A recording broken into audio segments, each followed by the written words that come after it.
सरस्वती वंदना लेके आया हूँ। देखिए कैसे। माता सरस्वती महारानी बैठक कंठे पे भवानी, मैया तुहरे चरण पे धरि ध्यान, धई के धियनवा करी चरणन के बयनवा, मैया चरणन से दिहो गुण ज्ञान। मैया हंसा के हो चढ़ैया, हमारी लैला खबरियाना। मैया बीड़ा के हो बजैया, हमारी लैला खबरियाना। मैया ज्ञानवा के हो देवैया, हमारी लैला खबरियाना। ना मूरति बा ना मंदिरवा, नाही कौनो पुजरियाना। मैया बीड़ा के हो बजैया, हमारी लैला खबरियाना। मैया हंसा के हो चढ़ैया, हमारी लैला खबरियाना। बीच सगरवा में छैया दियरिया, सूझई नहीं डगरियाना। मांगी तुहरी हम दोहैया, हमारी लैला खबरियाना। हमरो अभागी के लैला खबरिया, जो ही तुहरी चरनियाना।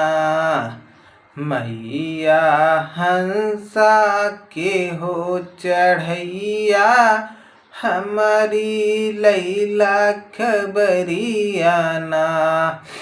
तुहरे बीड़ा में बहु गुणवा बा, तनवा बा अनमोल, हमारी लैला खबरियाना। मैया हंसा के हो चढ़ैया, हमारी लैला खबरियाना। निर्मल मन से जो ही चरणवा, आवई ना अकिल ज्ञानवा, हमारी लैला खबरियाना। मैया बीड़ा के हो चढ़ैया, हमारी लैला खबरियाना। तू तो मैया चढ़ी चढ़ी मथवा, सब कई बिगाड़ा ईमनवाना। हमारी लैला खबरियाना।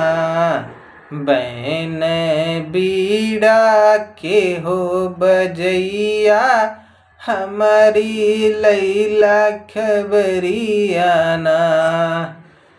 नौमी शरण नौ रूप बनैलू, हमारी लैला खबरियाना। मैया हंसा के हो चढ़ैया, हमारी लैला खबरियाना। सुनसान बा मोर परनवा, तनी उजाला कई दाना। मैया हंस के हो चढ़ैया, हमारी लैला खबरियाना। छाई बिकट बा अधेरिया गंगा जल हो अगमवा मैया पार लगावाना हमारी बीच भंवर से नैया मैया पार लगावाना मैया हंसा के हो चढ़ैया हमारी लैला खबरियाना।